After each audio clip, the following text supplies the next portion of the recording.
ሰይጣንን እንዲፈትነን ለምን ይፈቅድለታል?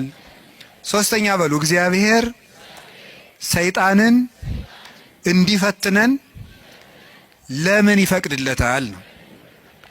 እንግዲህ መቼም ትምህርት ስንማር አንዳንድ ጥያቄ መመለስ ነው ዓላማው። ሰይጣን የሚፈጥርብንን ዓላማ መመለስ ነው። እርግጠኛ ነኝ የሁላችሁም ጥያቄ ነው። ነው አይደለም? እስቲ ነው የሚል ነው። እሺ እግዚአብሔር ይስጥልን።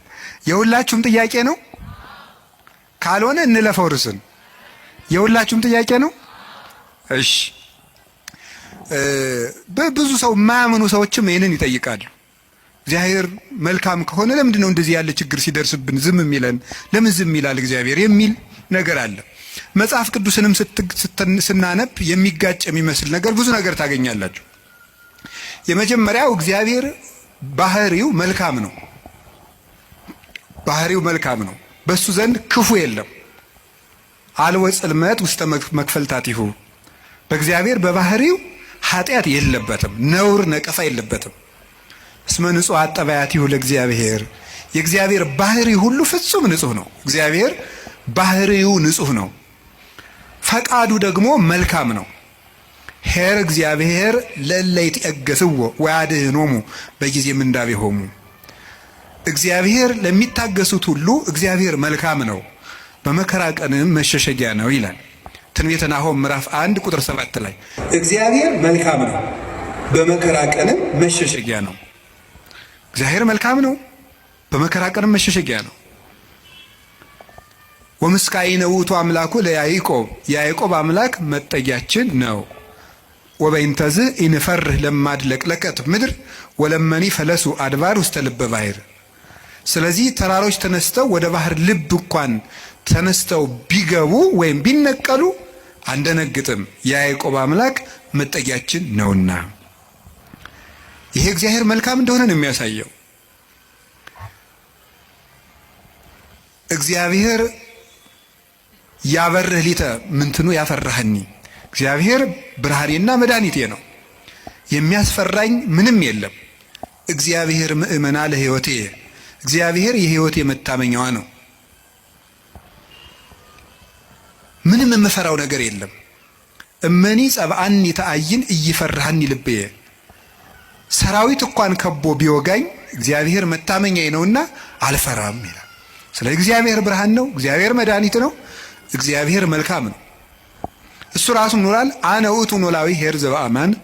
እኔ እውነተኛ እረኛ መልካም እረኛ እኔ ነኝ ይላል። በጎ እረኛ እኔ ነኝ። እንኳን በአፋ ሆኖ መጠበቅ ይቅርና ራስን አሳልፎ በመስጠት እንኳን የሚጠብቅ እረኛ ነው እሱ። እግዚአብሔር ንጉሥ ሆኖ መጠበቁ፣ አምላክ ሆኖ መጠበቁ፣ በሰማያዊት መንግስቱ በግርማ መለኮቱ ሆኖ መጠበቁ ድንቅ ነው። ከዚያ ያለፈ ደግሞ የሚደንቀው ራሱን በመስጠት የጠበቀን እረኝነት ግሩም ነው። ለእኛ ራሱን አሳልፎ መስጠቱ። እግዚአብሔር እኔ ቸር እረኛ ነኝ ብሏል። እኔ ቸር እረኛ ነኝ፣ በጎቼም እኔን ያውቁኛል፣ ድምፄንም ይሰማሉ። በእኔ በኩል የሚገባ ይድናል። እኔ የበጎች በር ነኝ። ዘዋንተ ኀቤ ውእቱ ይድኅን። በእኔ በኩል የሚገባ ይድናል። ይበውእ ወይወፅእ፣ ይገባል ይወጣል። ወይረክብ ምርአየ፣ መሰማሪያም ያገኛል ይላል። ስለዚህ በጎቼ እኔን ያውቃሉ፣ እኔም በጎቼን አውቃለሁ። አልቦ ዘየሐይደኒዮን እምድየ፣ በጎቼን ከእጄ የሚነጥቃቸውም ከቶ የለም ይላል። እንግዲህ እግዚአብሔር ጠባቂያችን ነው፣ እረኛችን ነው፣ መልካም ነው፣ ቸር ነው። እግዚአብሔር ሰው እንዲጠፋም አይፈልግም። ኢፈነወ እግዚአብሔር ለወልዱ ከመ ይትሐጐል ኩሉ ዓለም አላ ከመ ይሕየው። እግዚአብሔር ዓለሙ ሁሉ እንዲድን እንጂ እንዲጠፋ ልጁን አላከውም ይላል። እግዚአብሔር ዓለሙ ሁሉ እንዲድን ነው እንጂ እንዲጠፋ አይፈልግም። ቅድምም ብፁዕ አባታችን እንደጠቀሱልን ጢሞቴዎስ ምዕራፍ 2 ቁጥር 1 ላይ ሲናገር ዘይፈቅድ ይሕየው ኩሉ ዓለም ዘአነ ቀዳሚሆሙ ለኃጥአን። የኃጥአን መጀመሪያቸው የምሆን እኔንም ጨምሮ ዓለም ሁሉ እንዲድን የሚወድ እግዚአብሔር ይላል ቅዱስ ጳውሎስ። ዓለም ሁሉ እንዲድን የሚወድ እግዚአብሔር የሚወደው ዓለም ሁሉ እንዲድን ነው። ወይኩን ፈቃድከ እንላለን። ፈቃድህ በሰማይ እንደሆነች እንዲሁም በምድር ትሁን እንላለን። ቅዱስ ዮሐንስ አፈወርቅን ሲተረጉም ፈቃዱስ ለእግዚአብሔር ድህነት ዓለም ውእቱ ይላል። ፈቃድህ ይሁን እያልን እንጸልያለን። ፈቃዱ ምንድን ነው ይልና የእግዚአብሔር ፈቃዱ ዓለም እንዲድን ነው ይላል። ሰዎችን ሁሉ ይወዳል፣ ለፍጥረት ሁሉ ይራራል። እግዚአብሔር ፍጥረትን እግዚአብሔር እንኳን እሱ ይቅርና ቅዱሳን ቸሮች ናቸው። የቅዱሳን ቸርነት ከሰው አንሶ እስመ ነፍሰ ጻድቅ ይትራራ ላዕለ ነፍሰ እንስሳው፣ የጻድቅ ሰው ነፍስ ለእንስሳ እንኳን ይራራል ይላል። ጻድቅ ለእንስሳ እንኳን የሚያዝን ነው። እግዚአብሔርን ተውት። አንድ ሰው እግዚአብሔርን መምሰል ሲጀምር ለእንስሳ እንኳን የሚያዝን ይሆናል። ለእንስሳት የሚያዝን ይሆናል። ዛሬም ድረስ አሉ ለእንስሳት የሚያዝኑ። በገጠር ያሉት ያዝናሉ። የከተማው ሰው እንጃ ያላውቅም፣ ከተማ ስለማልኖር። የገጠር እናቶች ጤፍ እንኳን ሲያበጥሩ ለወፎቹ ይተውላቸዋል፣ እንዲለቅሙ ይተውላቸዋል። ለዝንጀሮ ይተዋል። በኦሪት ዘዳግም አለ ቃርሚያ በቃረምክ ጊዜ አዝመራህን ጨርሰህ አትጨደው፣ ለድሃና ለአውሬ ተው ተብሏል። ርኅራኄ የብሉይ ኪዳንም የሐዲስ ኪዳንም አስተምሮ ነው። ጥጃውን አርደህ በእናቱ ወተት አትቀቅለው ይላል። የቸርነት ሥራ ነው ይሄ። ርኅሩህን ነው። በእናትና በልጅ መካከል ገብተህ ጭካኔን አታድርግ ማለት ነው። እናትና ልጅን መለየት ጭካኔ ስለሆነ እግዚአብሔር እንኳን ለሰው እናትና ልጅ ይቅርና ለእንስሳት እናትና ልጅነት የሚያዝን ርኅሩህ ነው እግዚአብሔር። ለእንስሳቱ ርኅራኄ ሰርቶላቸዋል። አህያውን ያለመጠን እንዳይጭኑት ስርዓት ሰርቷል እግዚአብሔር።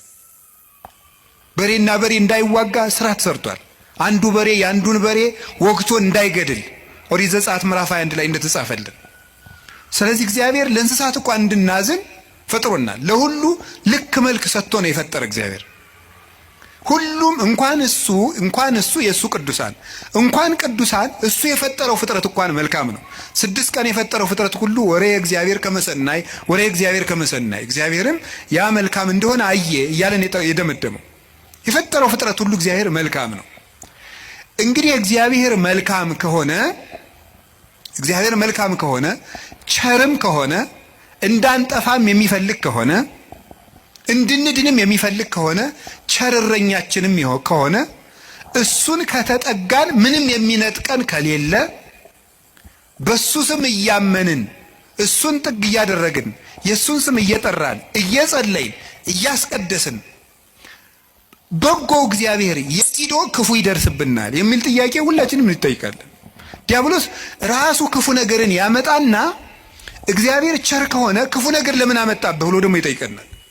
ለዚህ መልስ ያጣች ነፍስ በእግዚአብሔር ተስፋ ቆርጣ ትቆበልላለች። ለምንድን ነው እግዚአብሔር የማያዝንልኝ? አንዳንድ ጊዜ ደግሞ እንደውም በተለይ ያሁኑ ትውልድ ምን ብሎ ሊጠይቅ ይችላል? ቆይ እግዚአብሔር በእኔ ስቃይ ደስ ይለዋል ይላል። እግዚአብሔር በእኔ ስቃይ ደስ ይለዋል ወይ? ለምንድን ነው እኛ ስንሰቃይ ዝም የሚለው የሚል ጥያቄ። እዚሁ ጋር የሚያያዝ አንድ የመጽሐፍ ቅዱስ ጥቅስ ላንሳላችሁ። አነ ውእቱ ፈጠርኩ ብርሃነ ወገበርኩ ጽልመተ። ብርሃንን የፈጠርኩ እኔ ነኝ፣ ጨለማንም የሰራሁ እኔ ነኝ። አመጽ ሰላመ እፈጥር ሰላመ ወእገብር እኪተ። ሰላምንም አመጣለሁ ክፋትንም እፈጥራለሁ። አነ እግዚአብሔር ፈጠርኩ ዘንተ ኩሎ።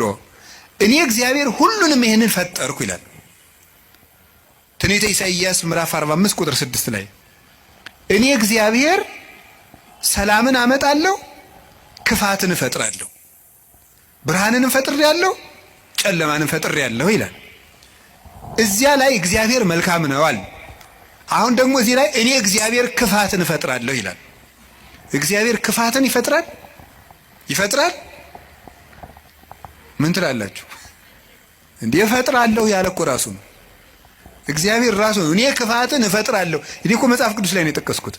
እግዚአብሔር እንደዚህ ብሏል፣ እግዚአብሔር ክፋትን እፈጥራለሁ ብሏል ይላል። ምን ትላላችሁ? እኔ ክፋትን የምፈጥር አምላክ ነኝ ይላል። እኔ ሰላምንም አመጣለሁ ጦርነትን የማመጣው እኔ ነኝ ይላል። ከዚያ መልሶስ ደግሞ ምን ይላል? ደግሞ መልእክተ ያዕቆብ ምዕራፍ 1 ቁጥር 3 ላይ እያሜክር እግዚአብሔር በእኩይ ይላል። እግዚአብሔር በክፉ ማንንም አይፈትንም ይላል። እንዴት ያለ ነገር! እግዚአብሔር በክፉ ማንንም አይፈትንም።